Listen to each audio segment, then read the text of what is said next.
Dans un mois, c'est Noël. Nous voici donc à l'entame du temps de l'Avent, un chemin dans la nuit de l'hiver où les petites bougies de la couronne nous font espérer le retour de la lumière. Dieu qui se présente sous le visage lumineux d'un nouveau-né. Croyant ou non, cette image nous touche peut-être plus en ces temps où les masques anti-Covid nous coupent si souvent des visages, justement, et où les distanciations nous ont privés des vraies rencontres.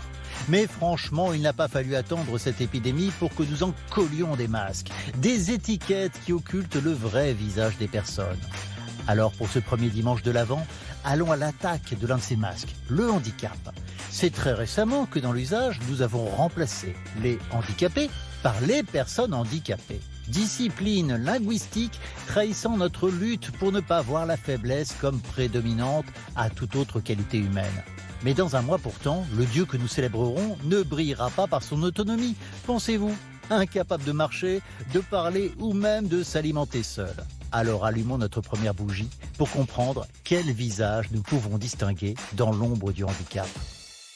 Et ce visage, le premier de notre Avent, c'est celui d'un athlète, un athlète paralympique. Bonjour à tous, bonjour et bienvenue Tanguy de la Forêt. Bonjour David. C'est un plaisir de vous recevoir. Un athlète, c'est pas tous les jours au jour du Seigneur. Spécialiste du tir à la carabine. On vous voit à l'œuvre. C'était aux Jeux paralympiques de Tokyo cet été. Vous avez terminé 5e. C'est une belle place ou vous êtes un peu déçu ? Non, je suis un peu déçu. J'ai terminé 3 fois 5e, plus exactement. C'est le 5e jeu. Hein. C'était mes 5e Jeux paralympiques, exactement. Non, 3 fois 5e, je partais là-bas pour faire un podium et le résultat, c'est une 5e place. C'est pas à la hauteur de ce que je partais chercher là-bas. Donc, non, plutôt une déception. Même si le résultat n'était pas mauvais. En tout cas, je suis plutôt déçu de mon résultat final. Même si, pour la petite histoire, dans la compétition, vous êtes en finale, vous commencez très mal et puis vous remontez quand même. Vous avez fait ce qu'on appelle une remontada comme ça. Quelles ressources vous allez chercher en vous pour remonter comme ça ? J'imagine qu'il faut de la concentration, que c'est pas facile. C'est une force du mental ? Le tir à la carabine, le tir sportif, c'est clairement une épreuve de concentration. Sur les 10 meilleurs tireurs mondiaux, j'ai envie de dire, on est tous au même niveau sur le plan technique. Toute la différence va jouer sur le mental. Malheureusement, il m'a manqué le petit quelque chose qui m'aurait permis de monter sur le podium. Et même plus, l'objectif, c'était pour moi-même de monter sur la plus haute marche. Comment vous êtes intéressé au tir à la carabine ? Un peu par le plus grand des hasards, Enfant, à l'âge de 8 ans, où je cherchais un sport qui était plutôt adapté à mon handicap. Et puis, j'ai, à une kermesse, remporté un concours de tir à la carabine. Et c'est comme ça que je me suis mis à ce sport-là, qui était plutôt très ouvert par rapport à mon handicap. Et donc, j'ai commencé très jeune. Ça fait maintenant 35 ans que je pratique le tir. C'est une revanche par rapport à votre handicap ou pas du tout ? Non, pas du tout. Je pratique du tir ou je pratique un sport parce que j'ai toujours été passionné par le sport. J'ai toujours voulu faire du sport et même du football, du rugby. Malheureusement, peu de sports étaient vraiment adaptés par rapport à mon handicap. Mais ça n'a jamais été pour dépasser mon handicap que j'ai pratiqué un sport. Vous êtes en fauteuil, mais votre handicap, en fait, vous souffrez d'une maladie. C'est quoi exactement cette maladie et du coup, comment elle se manifeste dans votre corps ? Alors, je suis en fauteuil roulant, plutôt un fauteuil roulant électrique, et j'ai une maladie neuromusculaire qui touche l'ensemble des muscles, que ce soit au niveau des membres supérieurs, des bras ou des membres inférieurs. J'ai vraiment une force très faible, c'est-à-dire que, par exemple, je ne pourrais pas porter une bouteille d'eau pleine, Ah oui. Donc j'ai vraiment une faiblesse musculaire très importante. En revanche, vous tirez à la carabine. J'arrive à tirer tout simplement parce que j'utilise en fait un moyen de compensation qu'on appelle une potence belge, qui me permet de porter le poids de la carabine, mais pas de la maintenir. Est-ce que c'est quelque chose qui, enfant, vous a mis en colère, cette maladie ? Parce que vous deviez bien vous rendre compte que vous étiez un peu différent de vos camarades de classe. Je ne sais pas comment ça s'est passé, mais... Alors, ma mère me raconte de temps en temps des petits moments, en effet, qui étaient plus ou moins durs. Mais finalement, j'ai très peu souffert de cette différence-là. Peut-être parce que, justement, j'étais très vite... bien, on va dire, intégré, que ce soit dans le domaine de l'éducation ou même dans le sport. Et finalement, je me suis rendu compte assez rapidement que ça allait être une force pour moi. Et tout petit, oui, j'ai eu des petits moments un peu fébriles, des petits moments de pleurs où j'échangeais avec mes parents sur mon handicap.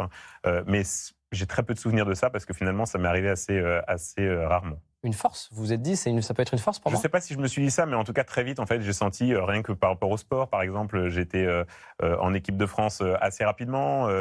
je me suis rendu compte que finalement, malgré le handicap, je pouvais faire quelque chose de fort dans ma vie. Je pouvais avoir un certain degré de performance et c'est arrivé encore plus après au niveau de mes performances sportives. Donc finalement, oui, je me suis rendu compte que ça allait pas être une gêne pour moi, en tout cas sur le plan de la performance. Ce qui paraît incroyable, c'est à un moment donné, vous vous êtes dit, ou sans vraiment vous le dire, je ne sais pas, en tout cas, vous l'avez intégré, que vous aviez un champ des possibles quand même assez large. Certainement. Alors, une fois de plus, le fait d'être extrêmement... J'ai eu de la chance d'avoir une éducation qui m'a permis, une fois de plus, d'être très bien intégré dans le milieu scolaire dès le plus jeune âge. J'ai toujours eu de la chance de... Mes parents m'ont laissé, par exemple, faire du football quand je marchais un tout petit peu. J'ai marché jusqu'à l'âge de 10 ans. Et je me rendais compte par moi-même de mes possibilités, en fait. Ah, c'est ça aussi. Et aujourd'hui, c'est vrai que très souvent, ce que je dis quand j'interviens, par exemple, en conférence, c'est qu'en fait, moi, c'est ma normalité, mon handicap. C'est un handicap de naissance, c'est pas un handicap suite à un accident. Et cette normalité, en fait, j'ai tendance à penser que toutes les personnes qui sont autour de moi, qui sont valides, sont différentes de moi.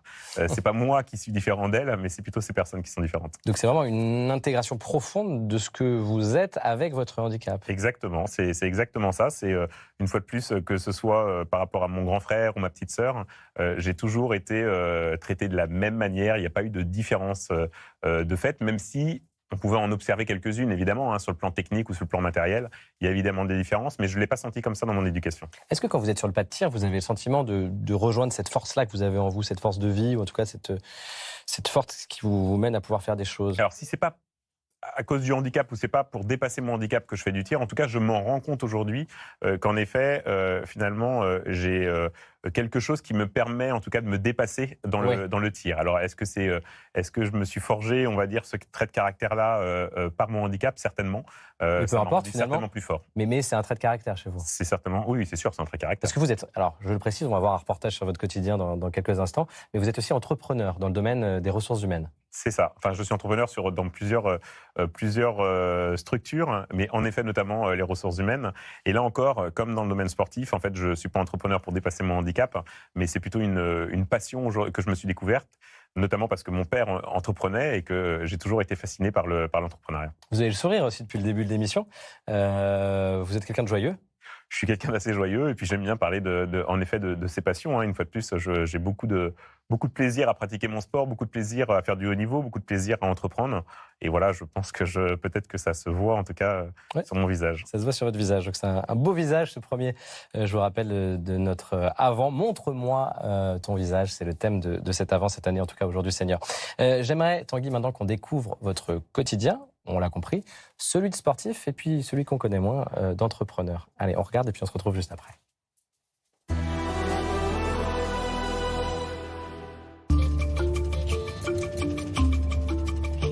Je ne peux pas dire que je suis un homme pressé, mais j'ai en effet différentes activités. J'ai besoin clairement d'être assez actif. Des situations à contourner ou des obstacles, je peux les compter par centaines. N'importe quelle personne valide, lorsqu'il va arriver à un endroit, il est obligé de forcer sur son épaule et d'ouvrir une porte. Moi, j'ai pas besoin de le faire, mais en effet, je vois que cette porte est fermée et que je peux pas l'ouvrir directement. Donc, je vais appeler quelqu'un qui va compenser quelque part ma non-possibilité de le faire et qui va m'ouvrir la porte. Patricia, c'est ma sœur. Et donc, voilà, on a monté ce cabinet de recrutement spécialisé dans le recrutement de travailleurs handicapés en 2006. Moi, j'ai un fauteuil roulant électrique qui est assez long, qui prend pas mal de place. Donc, automatiquement, quand j'arrive dans un endroit ou dans un bureau, je sais que ça va être assez compliqué de pouvoir passer entre les différentes pièces, par exemple. Je m'adapte, mais je m'adapte depuis que je suis tout petit, finalement. Donc, je ne me rends pas compte de ces obstacles que d'autres personnes vont remarquer. Donc, en effet, des personnes à l'extérieur vont dire « Ah, mais c'est compliqué pour toi de passer là ». Et en fait, ça, moi, je ne vais pas m'en rendre compte, en fait. Ça fait partie de mon naturel, ça fait partie de ma vie au quotidien. On a beaucoup de gens qu'on contacte et qui sont en reconversion professionnelle. C'est assez facile, finalement, de travailler avec Tanguy, puisque déjà, à la base, on est frères et sœurs et on travaille ensemble depuis 15 ans, on a créé ce cabinet ensemble. Non, la difficulté, c'est souvent de réussir à le joindre. Il court beaucoup, énormément. Donc, c'est plus là-dessus que c'est difficile avec lui, mais sinon, c'est facile et c'est très agréable. Moi, j'ai pas de problème pour demander un coup de main, mais j'aime bien également avoir cette autonomie. C'est-à-dire que j'ai pas envie à chaque fois d'être dépendant de quelqu'un. Donc là, j'ai un système en fait pour me transférer. Sous mes fesses, j'ai une toile de fauteuil roulant sur lequel j'ai mis 2 petits crochets et j'ai un treuil électrique sur le côté de mon siège de conducteur. et je vais appuyer sur une télécommande pour pouvoir me transférer de manière complètement automatique. C'est complètement du bricolage.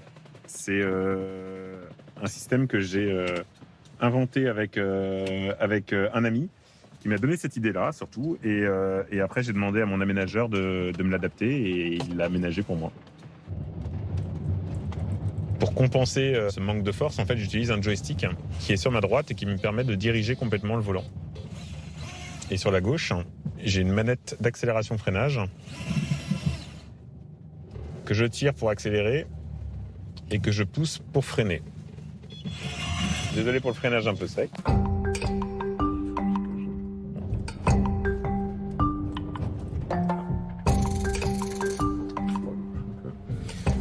Alors là, c'est une potence qu'on appelle une potence belge. Soit on n'a pas de handicap au niveau des membres supérieurs et on tire sans cette potence belge, soit on est atteint d'un membre supérieur, comme c'est mon cas sur le plan musculaire, et auquel cas j'ai besoin de cette potence pour porter le poids de la carabine.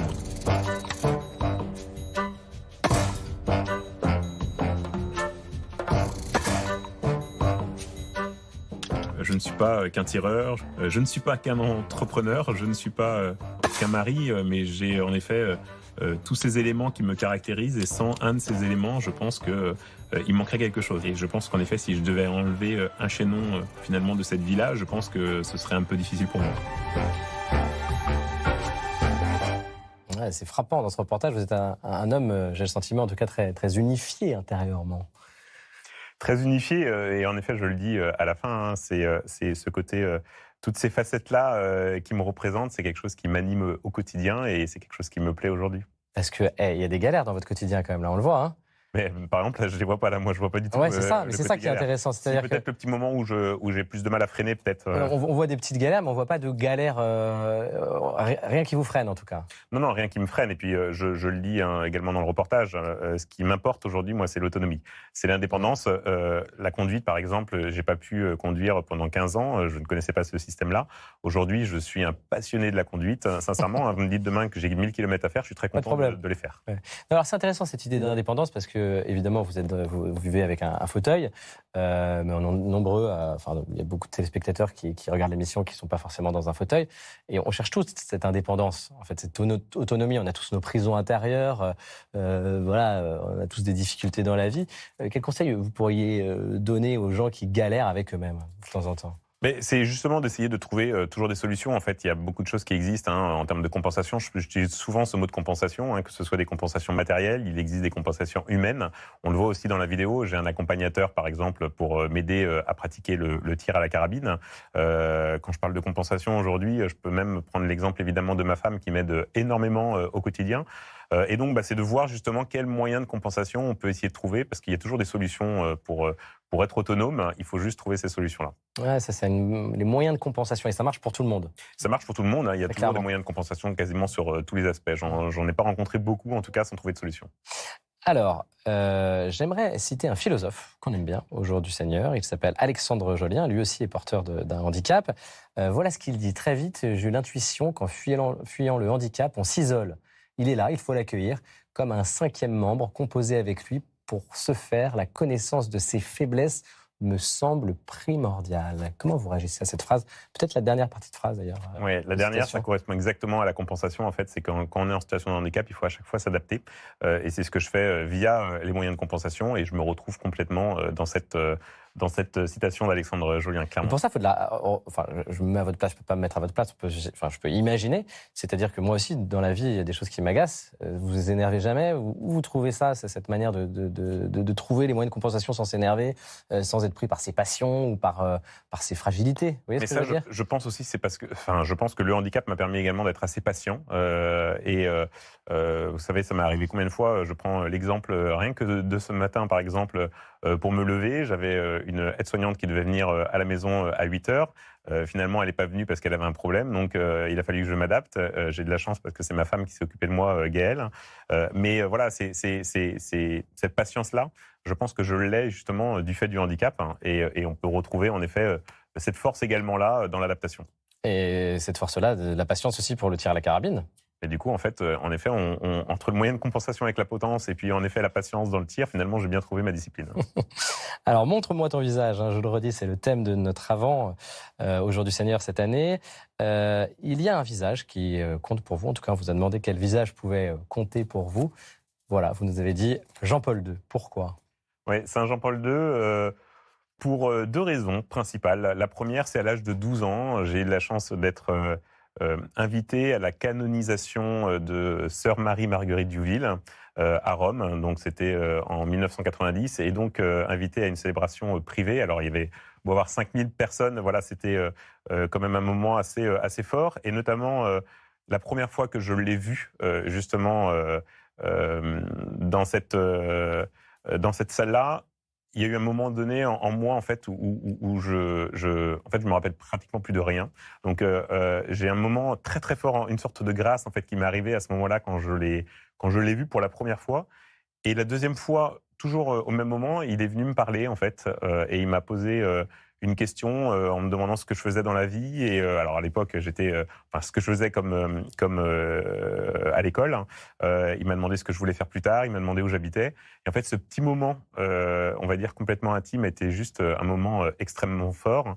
Ça, c'est la première fois, et j'ai toujours une image et une photo de lui avec moi. Et la deuxième fois, c'était au moment de sa mort.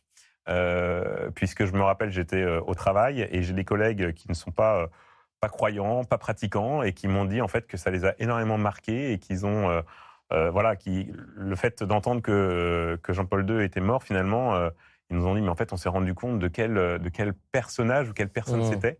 Et ça c'est quelque chose qui m'a également marqué de la part de mes collègues à l'époque. Il vous a transmis une force, Jean-Paul II ? Certainement que au niveau de ma foi, c'est évident que j'ai toujours cette image de lui, j'ai toujours une fois de plus cette photo de lui et ce moment qui est très fort. Et on m'a posé une question un jour, et en effet dans le tir quelque part je peux presque retrouver ça. C'est le moment où je l'ai vu pour la première fois, ce petit moment dont je disais de grâce. De grâce, ouais. Finalement c'est un moment que je vais essayer de rechercher également dans le tir. On appelle ça plutôt un moment de flow peut-être, et c'est un moment que je vais rechercher dans le tir. Donc voilà, je pense que j'arrive à faire un petit peu le lien entre les deux. Pas mal. Un beau lien. Alors, j'aimerais maintenant, Tanguy, qu'on aille à la rencontre d'un autre sportif, mais sportif du dimanche. Alors, ce n'est pas péjoratif quand je dis ça, car regardez, Jérôme profite de sa passion pour le vélo pour aider d'autres personnes, des personnes malvoyantes. C'est passionnant. Regardez le témoignage de Jérôme.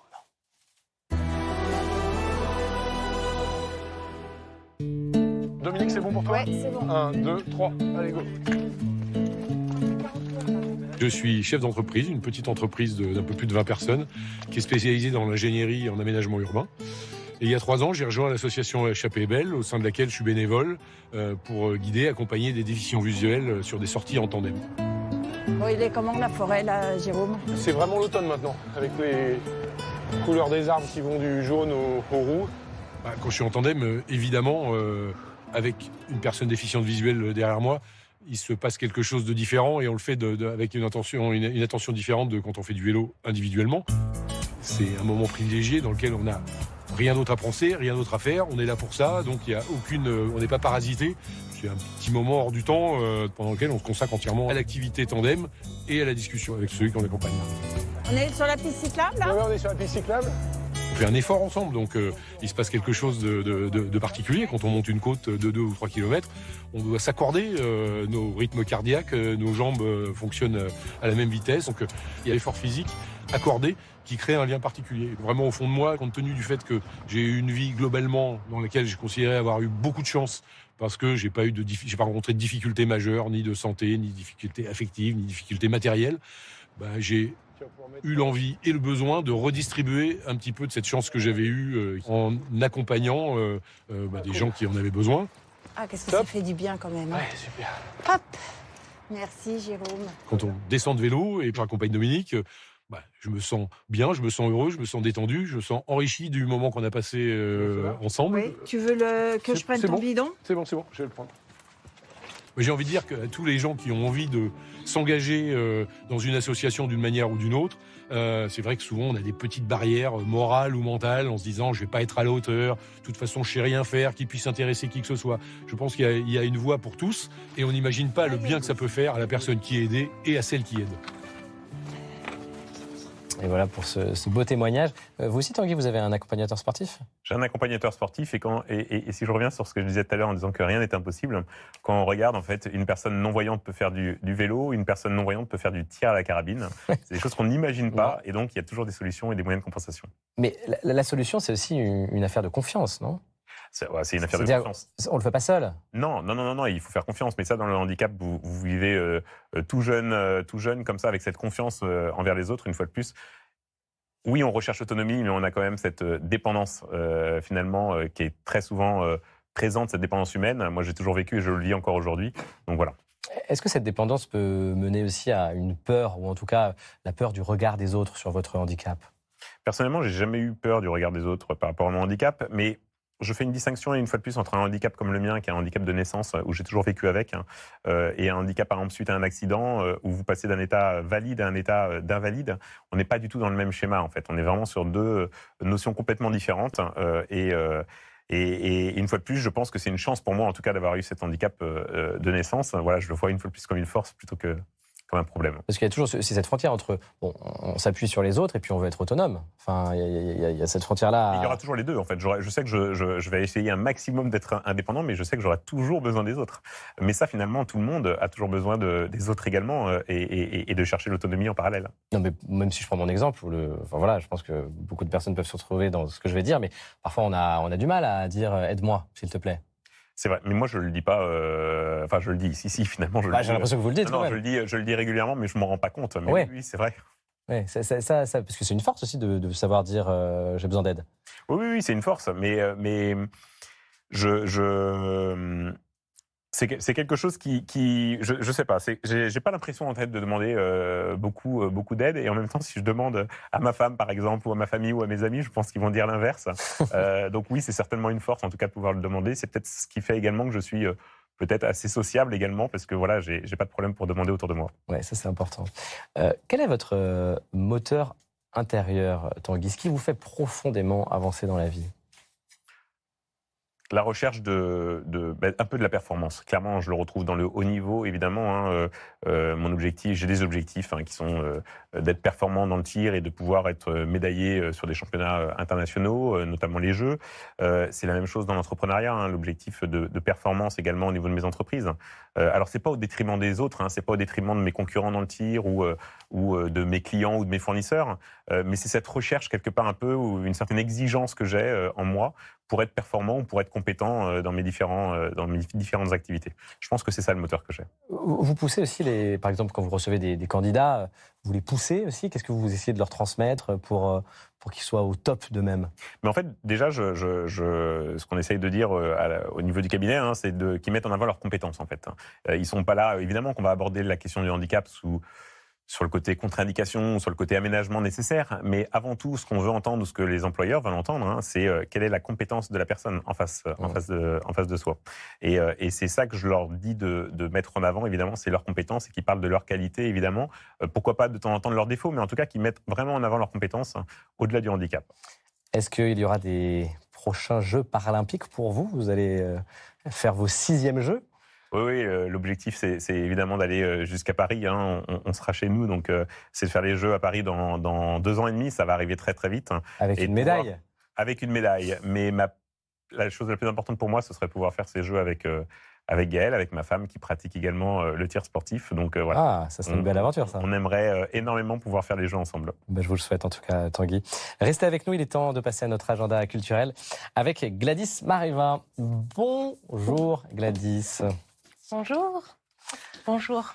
Alors, vous nous présentez aujourd'hui un livre qui nous plonge dans le quotidien d'une accompagnante d'élèves en situation de handicap. Une autre réalité. Marion AESH, c'est un roman de Lucie Monac qui effectivement nous raconte l'histoire de cette jeune femme, Marion, qui sur les conseils de Pôle emploi va postuler pour devenir accompagnatrice d'élèves en situation de handicap.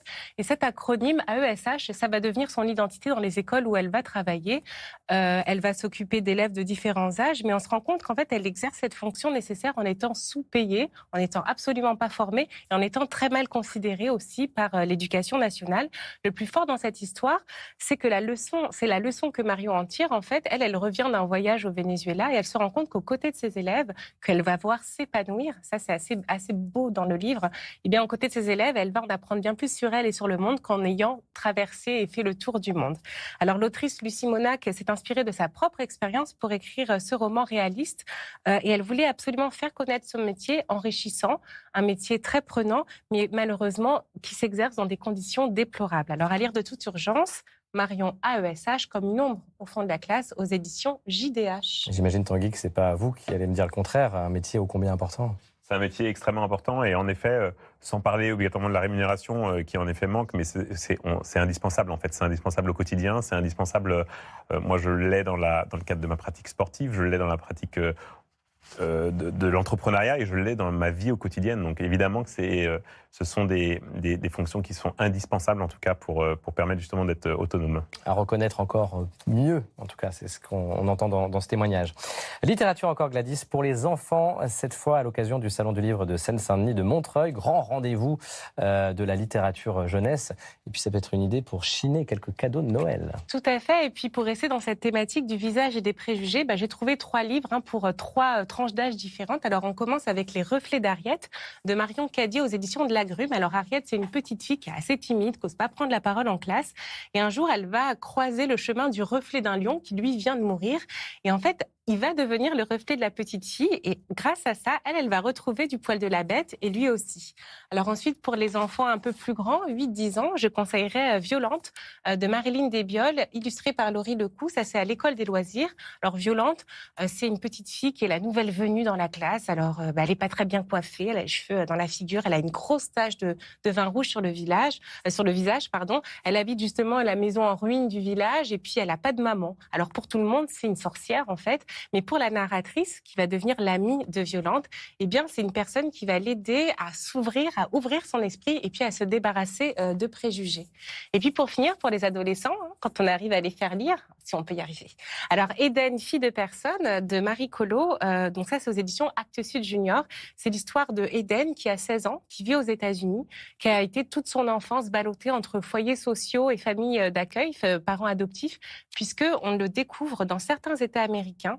Les parents peuvent adopter un enfant et puis si l'enfant ne leur convient pas, le ramener au bout de quelques mois. Et comme ça, la cote de l'enfant, donc son prix diminue sur le marché de la réadoption. Donc c'est terrible. Et cette situation est dénoncée grâce à ce personnage Eden qui va décider de prendre sa vie en main.